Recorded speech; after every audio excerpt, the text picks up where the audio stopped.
할렐루야. 예.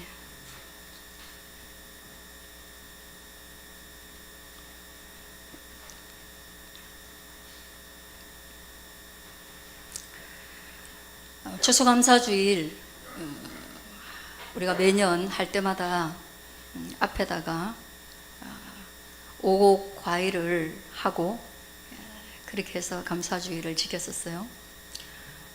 이번에는 하지 않았습니다.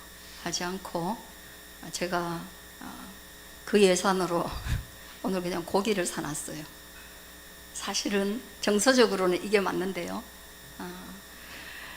할 때마다 우리가 농사를 안 지으니까 그게 슈퍼에서 가서 사와서 하니까 그게 좀 의미가 좀 예전에 제가 시골 교회에 있을 때와는 좀 다르더라고요. 그래서 한번 한 해 건너뛰어 보고 또 다음에는 또 그렇게 해보고 이렇게 하겠습니다.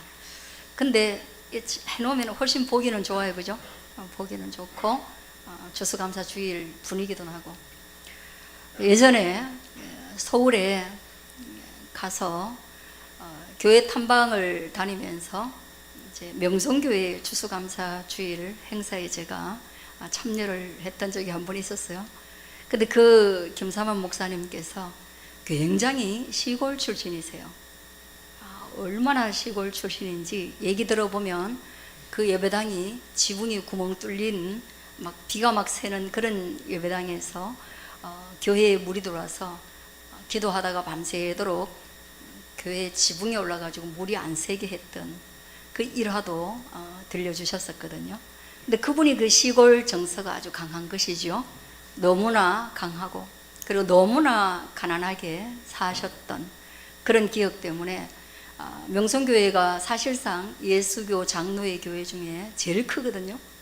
그럼 좀 세련되고 좀 뭔가 어떤 행사가 조금 더 선진적일 것 같잖아, 그죠? 근데 그분의 정서 때문에 그날 제가 가서 쇼크를 받았어요. 그 크고 현대적으로 지어는 그 교회에 추수감사주에 소를 한 마리 끌고 왔더라고요, 앞에. 그 소똥 싸면 어떡하려고. 그 저 뒤에서부터 소를 몰고 들어오는데 제가 너무 시골 출신이니까 너무 기가 막힌 거 이게. 아무리 촌놈이라도 저거 할 생각을 어떻게 했나. 그리고 앞에는 다 진짜 촌을 만들어 놨더라고. 초가 집을 아예 지어놓고 원두막을 지어놓고 소를 끌고 와가지고 또 그 목사님이 워낙에 또 코믹하신 분이에요. 또 그 소한테 이랴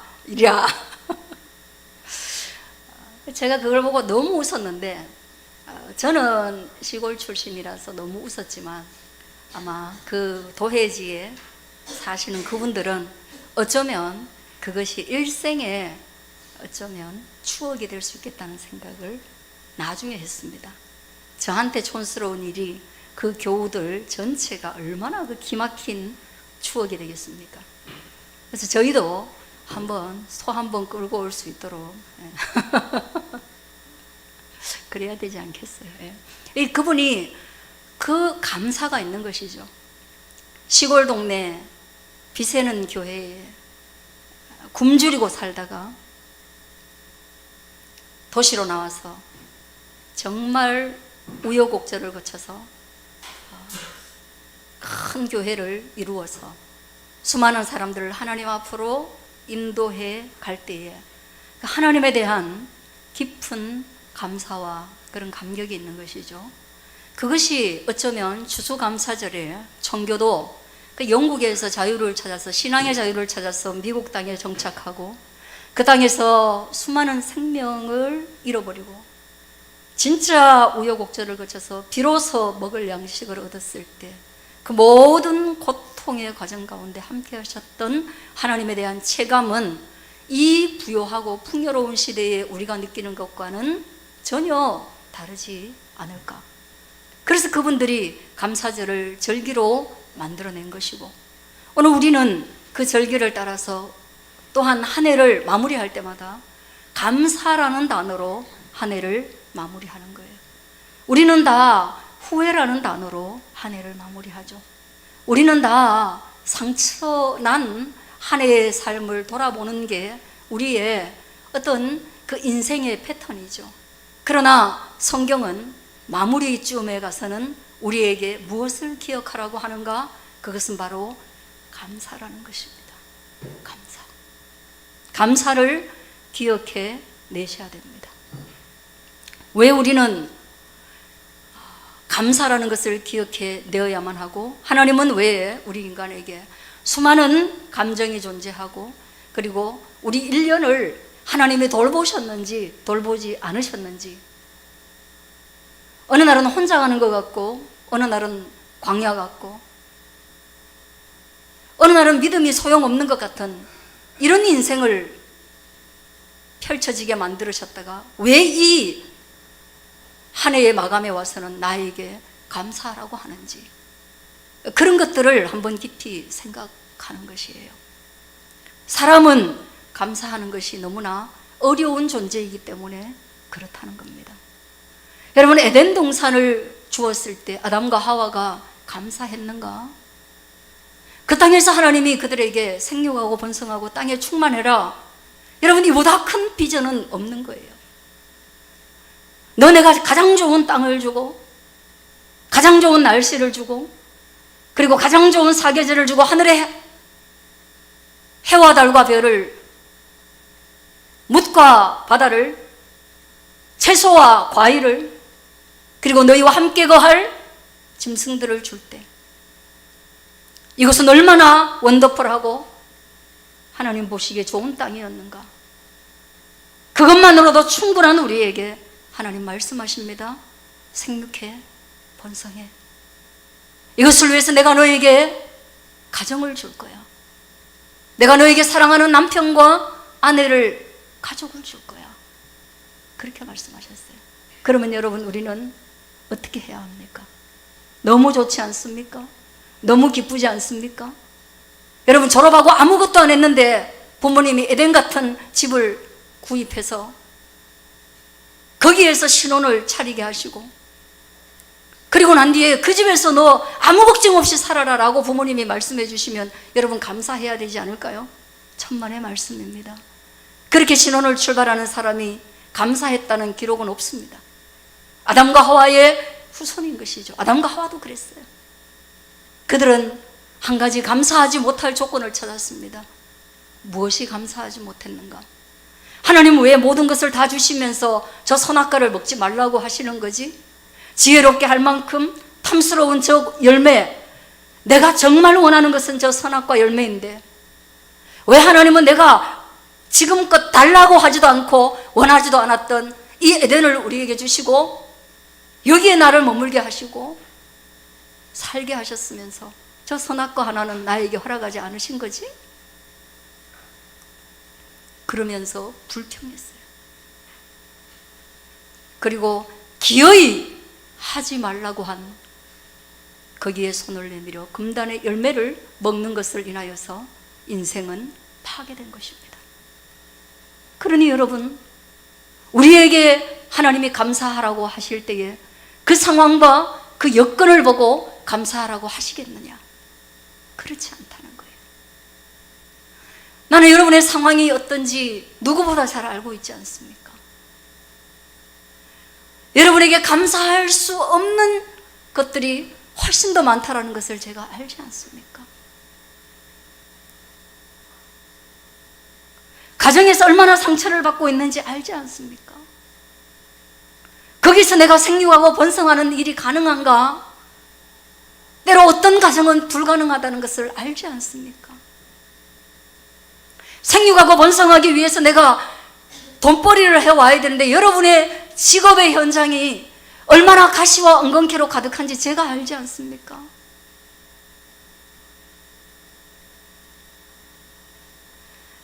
눈 뜨면 출근하고 싶은 사람이 있는가 하면 눈 떠도 출근하고 싶지 않은 사람이 많다는 걸 알지 않습니까?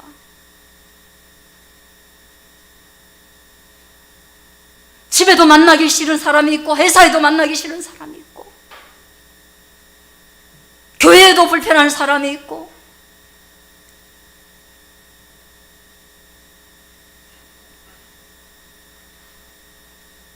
이마에 땀이 흐른다고 하여도 얻을 것이 없는 인생인 것을 알지 않습니까? 그렇다면 그 모든 상황이 어떻게 감사할 수 있는 상황이냐? 그런데 우리가 신앙을 포기하고 불평하고 원망해야 하느냐? 오늘 본문은 그것을 우리에게 말하고 있는 게 아니에요. 어떤 상황이 있습니까? 여호와께 감사하라. 그는 이미 선하시며 그 인자하심은 영원함을 인하여서 감사하라는 것입니다. 여러분의 상황을 보지 마시고 하나님의 선하심과 하나님의 그 인자하심에 대한 기억을 돌이키시고 그분을 경험하라는 것이에요. 믿으시길 바랍니다. 믿으세요, 여러분. 목마른 현실과 배고픈 현실과 척박한 현실을 보지 마시고 하나님의 선하심과 인자하심, 그리고 그분은 신들 중에 뛰어나신 하나님인 것을 경험할 수 있게 되어지기를 축원합니다. 그가 신들 중에 뛰어나심은 무엇으로 우리에게 나타나는가? 여러분의 간구와 여러분의 기도 속에 그분이 나타나신다는 거예요. 그분의 탁월성이 어디 있습니까? 그분의 뛰어나심을 어디에서 경험할 수 있습니까? 여러분이 그분께 나아갈 때 비로소 거기에서 그분을 경험할 수 있는 것입니다. 주들 중에 뛰어나신 주님께 감사하고 홀로 기이한 일을 행하신 이에게 감사하라. 하나님 홀로 기이한 일을, 놀라운 일을 행하신 것을 인하여서 감사하라. 그리스도 예수께서 겟세마네 언덕에서 기도하실 때 그 누구도 함께 동참해 주지 아니하고 그 고난에 참여한 이가 없고 예수님께서 가장 측근해 두셨던 베드로와 야고보와 요한조차도 예수님을 부인하고 예수님께 등을 돌린 상황 속에서도 그분은 그 놀랍고 귀한 십자가의 구원을 우리에게 이루어 내셨으니 그 구원의 은혜를 감사하고 찬양하는 것을 여러분 이 감사주일에 기억해내시고 회복할 수 있게 되어지기를 주의 이름으로 축원드립니다. 그렇게 하세요. 그 일에 우리가 무슨 보탬이 됐습니까? 십자가의 구원에 우리는 어떤 희생을 치루었습니까? 아무것도 하지 않았어요. 그러나 그 놀라운 일을 주님 홀로 감당하신 것, 여기에는 상황이 없다는 거예요. 우리의 상황이 없다는 거예요. 이 감사에, 오늘 이 시편에 나와 있는 감사에 우리의 상황이 없다는 거예요. 너희가 고난 가운데 있으니 해결해 주실 이에게 감사하라, 이런 게 없잖아요.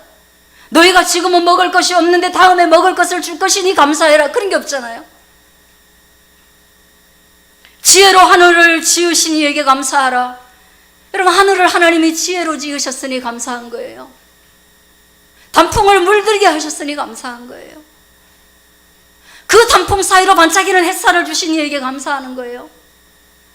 그 산속에서 물이 흐르게 하셔서 폭포가 되게 하신 하나님께 감사한 거예요. 그렇게 등산을 통해서 우리 하나님을 보는 거예요. 그리고 하나님의 은택을 모든 사람이 입고 있다는 것을 보는 거예요. 그러나 아무도 그분께 감사하지 않는 것이죠. 그 만물을 보면서 도무지 누구를 찬미하고 있는지, 이 놀라운 자연환경을 누가 만들었다고 생각하고 있는지 모르겠지만, 그러나 하나님은 그것들을 감사하라고 하는 거예요. 이미 우리가 누리고 있는 것을 감사하라는 거예요. 왜 에덴을 누리고 있으면서 누리지 못하는 선악과를 인하여서 불평했는지 보라는 거예요.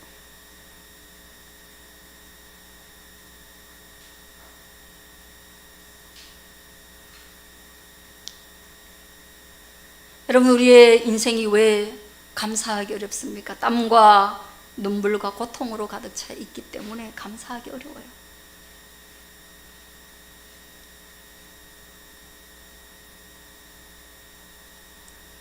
살다가 대단한 일이 일어날 거라고 생각하지 마세요. 여러분, 대단한 일이 일어난다면 그것은 아마도 불행일 것입니다. 우리에게 일어나는 모든 대단한 일은 불행입니다. 대단한 교통사고, 가장 충격적인 사별의 아픔, 이혼과 이별의 통증, 결별, 다툼, 이런 것들이 다 우리의 삶에 가장 아픔을 주는 대단한 일입니다. 그러나 대단히 기쁜 일이 어떻게 일어나겠습니까?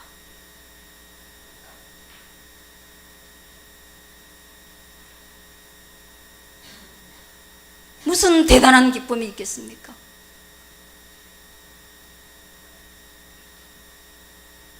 결혼해서 대단한 기쁨이 있겠습니까? 그때부터 하나됨을 위해서 끊임없이 조율하고 다투며 싸워야 할 것입니다. 그러나 그것이 바로 인간의 기쁨입니다. 대단하지 않지만 기쁨인 것입니다. 아이를 낳았습니다. 여러분, 대단한 기쁨이겠습니까? 바로 전전긍긍하며 아이의 건강을 위해서 밤낮 잠을 잘 수 없는 시련의 상황 가운데 놓여야 될 것입니다.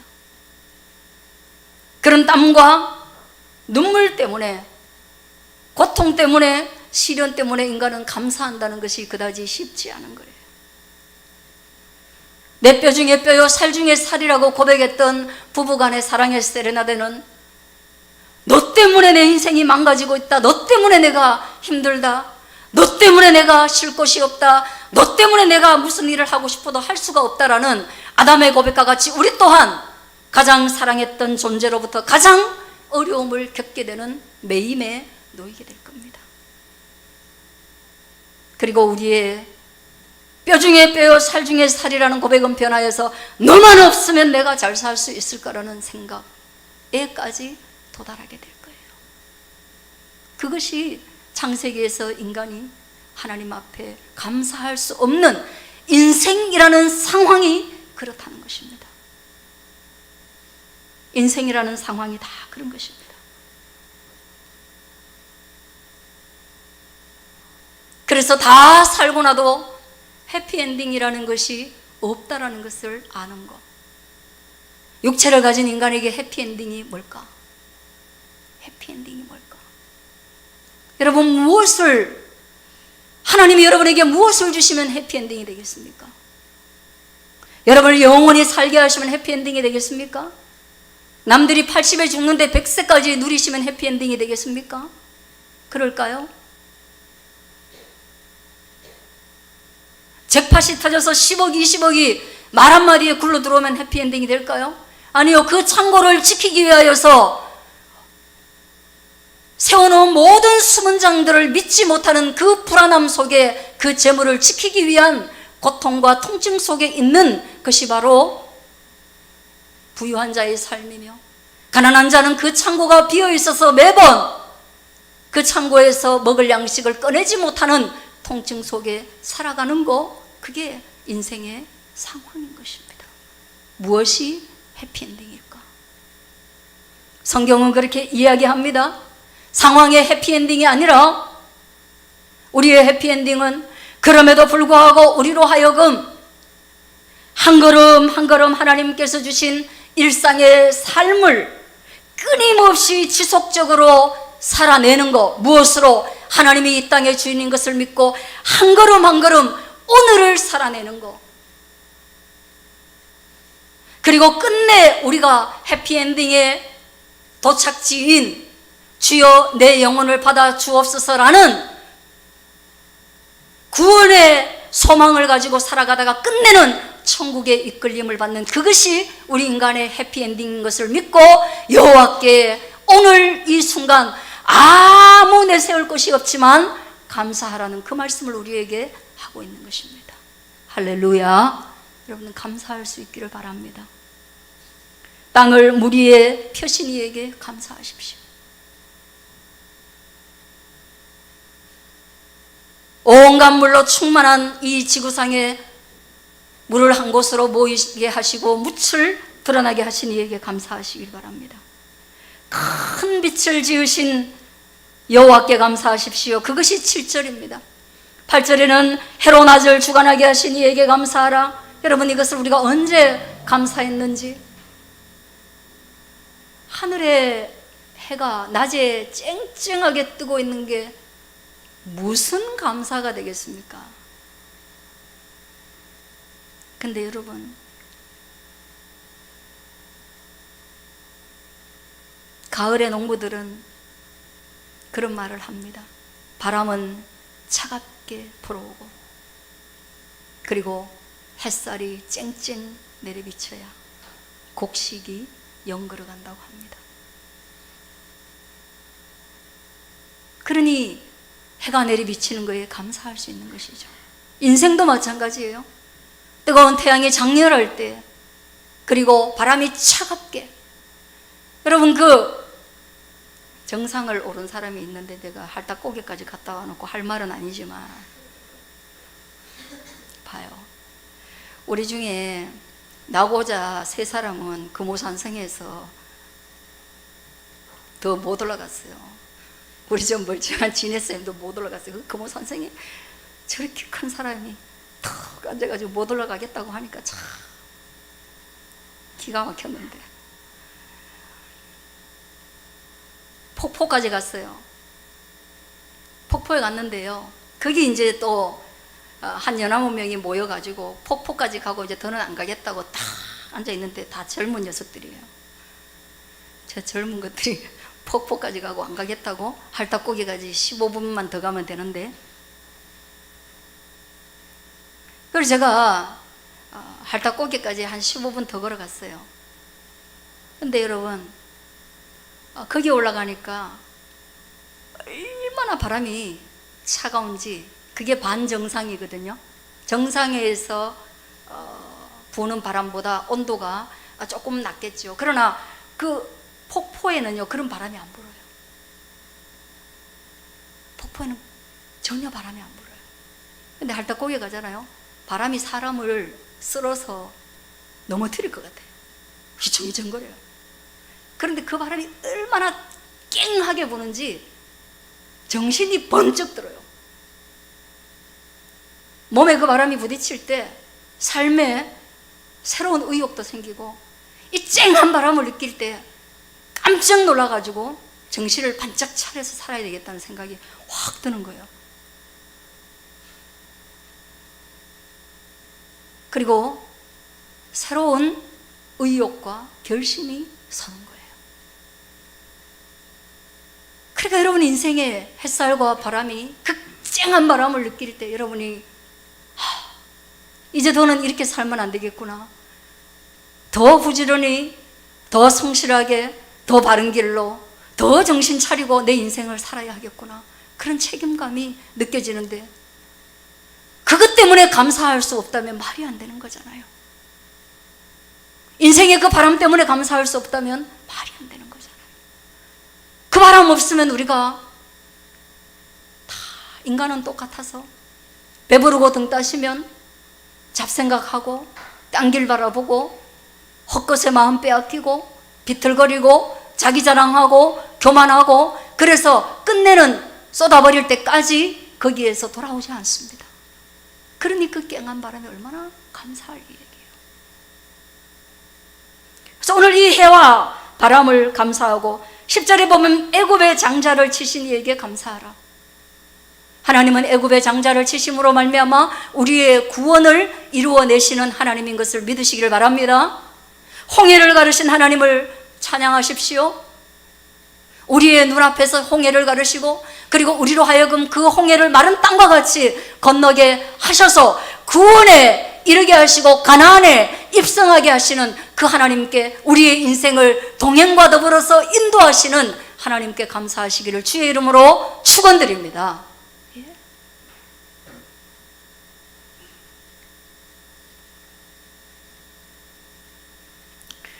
끝내는 무엇을 심든지 그것으로 거두게 될 겁니다. 여러분이 웃음을 사람에게 보이면 그 사람도 웃게 되는 그 웃음의 결실을, 누군가를 칭찬하면 그 사람도 당연히 여러분을 칭찬하겠죠.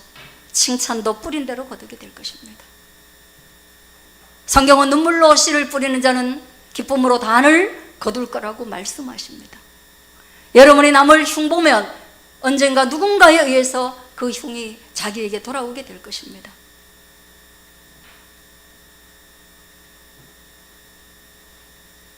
그래서 오늘은 제가 옛 문구를 하나 인용하면서 여러분 설교를 마치려고 합니다.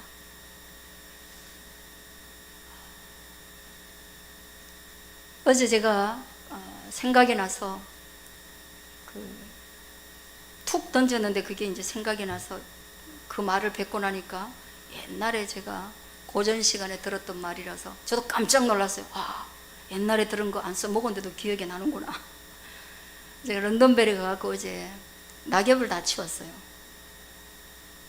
일부러 제가 낙엽을 치우겠다고 했어요. 그 낙엽 치우는 일을 제가 또 문학적 감성이 또 있다 보니까 좋아해요. 그래서 해마다 한 번씩 꼭 합니다. 여기에서 하든 저기서 하든 무조건 제가 낙엽 치우기를 지금까지 거의 해왔어요.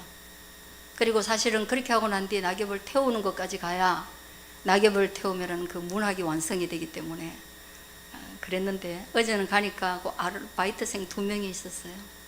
그 2명이 있어가지고 혼자 갈퀴로 끌다 보니까 그 마당이 얼마나 넓은지 그 다리가 막 부들거려요. 나중에는 힘이 모자라가지고. 그래서 그 친구들 불러내가지고 같이 하자. 그래 같이 하면서 그 친구들은 그거를 또 무슨 휴대폰으로 무슨 찍더라고요. 뭐 그 걸쳐놓고 뭐 계속 보는 거, 뭐 타임 뭔지 그거 해가지고 찍는데 제가 이제 조금 미안한 마음이 있어서 그 친구들한테 얘기를 했어요. 얘들아, 너희는 국어책에 낙엽을 태우며라는 그 수필이 있었냐 물으니까 없었대요. 그래서 그 아름다운 수필이 왜 사라졌을까 그런 생각을 하면서 제가 그런 말을 했습니다. 얘들아, 꼰대 같은 말을 한 거죠. 봄이란 건 봄의 시작이다. 여름이라는 것은 봄이 자라나는 것이다. 가을이라는 것은 봄이 결실하는 것이다. 겨울이라는 것은 봄이 저장되는 것이다. 그것이 옛 어른의 말씀인데 오늘 이 낙엽은 사실은 봄의 저장을 위해서 여기에 있어야 되는 것이다. 모든 것은 봄에서 출발하고 모든 것은 봄의 생명력에서 출발해서 끝이 난다. 그러니 봄을 잘 심어야 한다. 결혼은 처음 시작해서 잘 심어야 잘 자라고, 아이도 조기 교육을 잘해야 잘 자라나는 사춘기가 되고,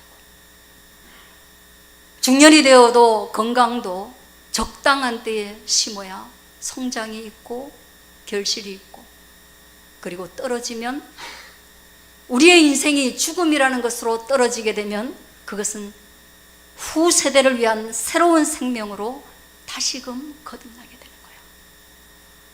얼마나 꼰대 같습니까? 얼마나 그들 귀에 안 들리는 말이겠습니까마는, 그러나 여러분에게 그 말씀을 드립니다. 감사는 그런 것입니다. 심는 감사가 있고 자라는 감사가 반드시 있습니다.